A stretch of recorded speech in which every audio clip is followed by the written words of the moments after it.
Hello, everyone. Andy Wolverton here at Journeys in Darkness and Light. And today I've got the new releases in film noir on physical media for May 2023. And I've got 12 titles for you, including 2 box sets, 2 releases from Warner Archive, a classic in 4K, and much more. So let's get started.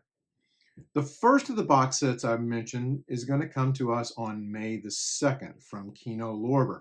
This is their 13th volume in the Dark Side of Cinema series, featuring the following. First up, we have Spy Hunt from 1950, directed by George Sherman. This film is also known by the title Panthers Moon. Now, the question here is, what is this movie? Is it a Cold War spy thriller or film noir? Howard Duff plays Roger Quayne, who's transporting 2 Black Panthers on a train from Milan to a Paris zoo. But he's really trying to help a Western espionage agent, played by Marta Torin. The Panthers have microfilm hidden in their collars. Nice trick. But in the Swiss Alps, the train derails, the Panthers escape, and enemy agents hunt down the Panthers. Again, Cold War spy thriller or film noir? We will see.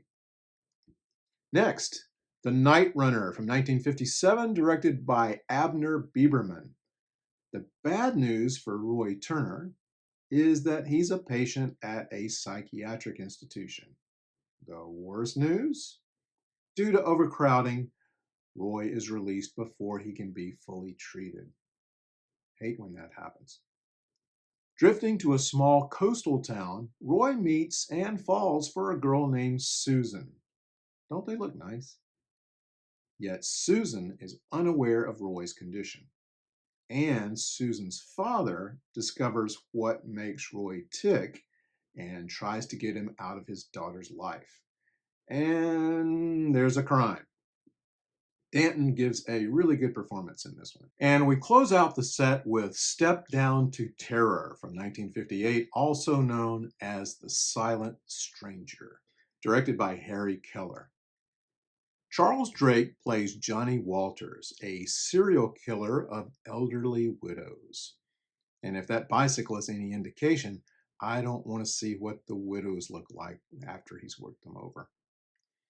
When Johnny goes to visit his mom, played by Josephine Hutchinson, he discovers that his widowed sister-in-law is there. Rod Taylor plays a local cop whose suspicions are aroused, and if all of this sounds familiar, it should. This is basically an uncredited remake of Shadow of a Doubt, and there's no doubt about that. There's also a lot of people talking on the phone in this movie. The Kino website says that there are new audio commentaries for Spy Hunt and Step Down to Terror, both from Brian Reisman and Max Every. But it's unclear whether they're both doing the commentaries or if Reisman is doing one and Every is doing the other. We will have to see. Also on May 2nd, 2 releases from Warner Archive. First, Border Incident from 1949, directed by Anthony Mann. This is a movie that doesn't flinch for 1 second, and unfortunately is just as relevant now as it was in 1949. Ricardo Montalban plays Pablo Rodriguez, a Mexican federal agent working with his American counterpart, Jack Byrnes, in an attempted undercover crackdown on the racketeers exploiting illegal migrant workers along the Mexico-California border. Howard Da Silva plays racketeer boss Owen Parkson, a man with so many henchmen at his disposal, he never needs to get his own hands dirty.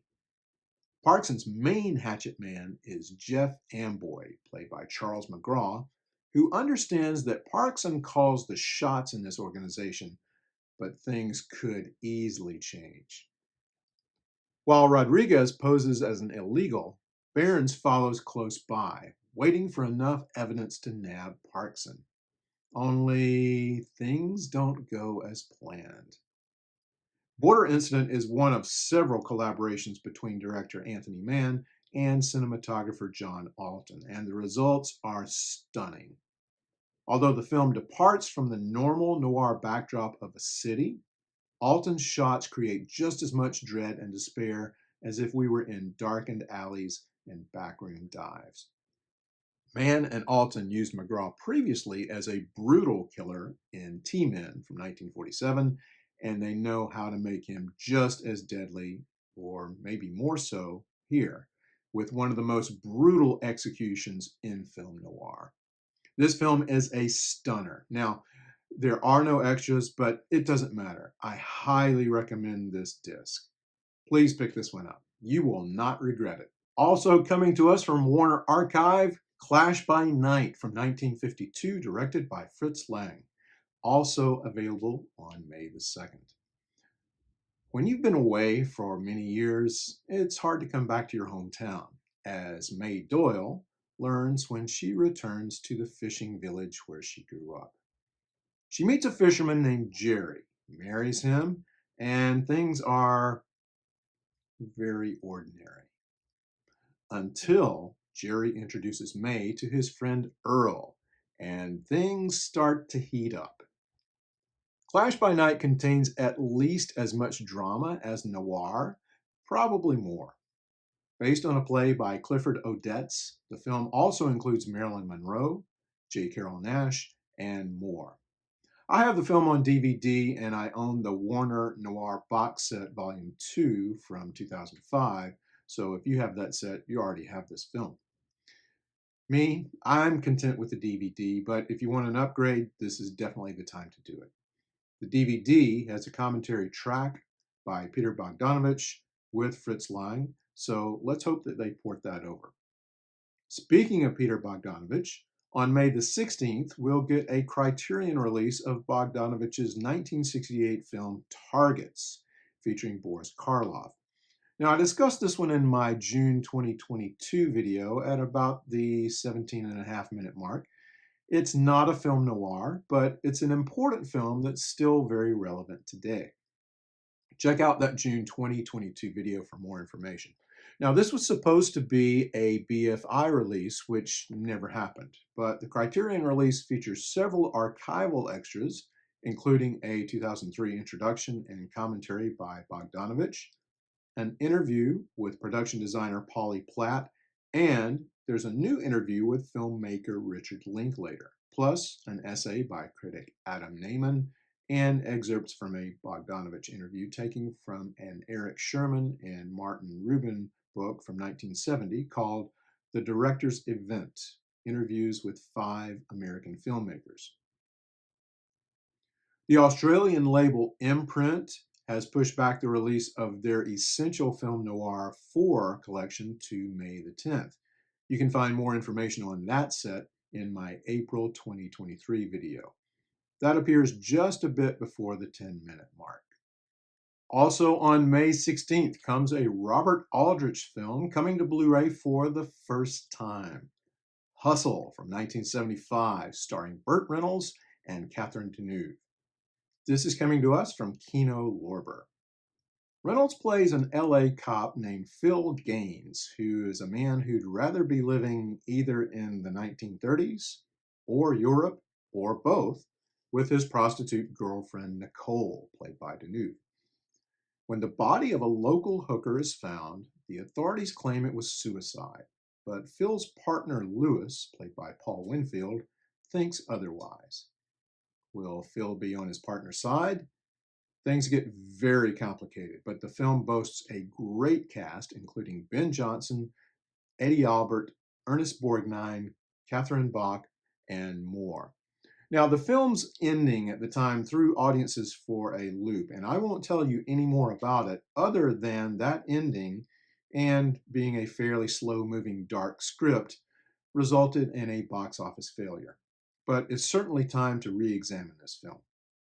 This release comes from a new 4K restoration from the original camera negative and includes a new audio commentary by film critics and noir experts Elaine Silver and James Ursini, authors of a ton of film noir books, as well as the book Whatever Happened to Robert Aldrich, His Life and His Films. On May 23rd, Kino brings us a recent 2K restoration of a film that was badly in need of restoring, Les Foulons, or the English title Joy House from 1964, directed by René Clément. After having an affair with a mobster's wife, Mark, played by Alain Delon, is on the run, hiding out until a rich widow named Barbara, played by Lola Albright, hires him as her chauffeur. Barbara's husband was murdered by her former lover, Vincent, who is presumed dead, but Barbara is keeping him and Barbara's cousin, Melinda, played by Jane Fonda, hidden in her chateau. Which woman will Mark fall for? Or which will fall for him? Hey, it's Alain Delon. They all will. Some have called this film a neglected masterpiece, others a dark comedy with noir trappings. This disc is struck from a new 2K restoration, which includes a new audio commentary by a trio of critics, Howard S. Berger, Steve Mitchell, and Nathaniel Thompson. And if you've ever heard these guys together, you know that it's a lot of fun. So this should be great. The disc also includes both French and English audio tracks and optional English subtitles, a limited edition O card, slipcase, and reversible art. All right, for all you 4K people out there, we're getting a 4K release of Night of the Hunter from Kino Lorber. Now, you're not going to get all of the extras that you will find on the 2014 Criterion Blu-ray, but you will get some pretty good extras, which I will link to in the notes. There's an awful lot going on May the 30th, so here's one more. It's hard to believe this one has never appeared on Blu-ray before now. A picture by Sidney Lumet with two big stars, Jeff Bridges and Jane Fonda, and I'm talking about The Morning After from 1986. An alcoholic former actress named Alexandra, or Alex, wakes up on Thanksgiving morning to a television playing a taped interview with the sleazy photographer Bobby Korshak, played by Jeffrey Scott. But when Alex turns over in bed, there's Bobby in the flesh, stabbed to death. Did she do it? Did someone else do it and set her up? In desperation, Alex runs to ex-cop and fixer Turner Kendall, played by Jeff Bridges. But who can she really trust? This remake of the 1953 noir The Blue Gardenia isn't considered one of Sidney Lumet's best films, and while I enjoyed it when it came out, I really need to revisit it. The Morning After comes to us from Shout Factory and is taken from a new 4K restoration of the film from an Interpositive and includes an archival commentary with Sidney Lumet and two new extras, a serious Bender, remembering the morning after, an interview with associate producer, assistant director Wolfgang Glattes, and A Night to Remember, composing the morning after with composer Paul Chihara. And we close out the month the same way we started it, with another Dark Side of Cinema box set from Kino Lorber. This one number 14, with 3 more films. Opening the set, we have Undercover Girl from 1950, directed by Joseph Pevney.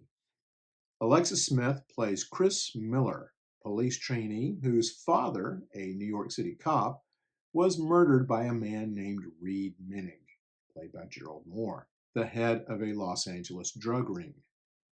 A narcotics cop wants Chris to help him bring down Menig by going undercover. This film also marks the first credited appearance of one of my favorite character actors, Royal Dano. This disc includes a new audio commentary by writer, film historian Julie Kurgo. Next, we have One Way Street from 1950, directed by Hugo Fregonese.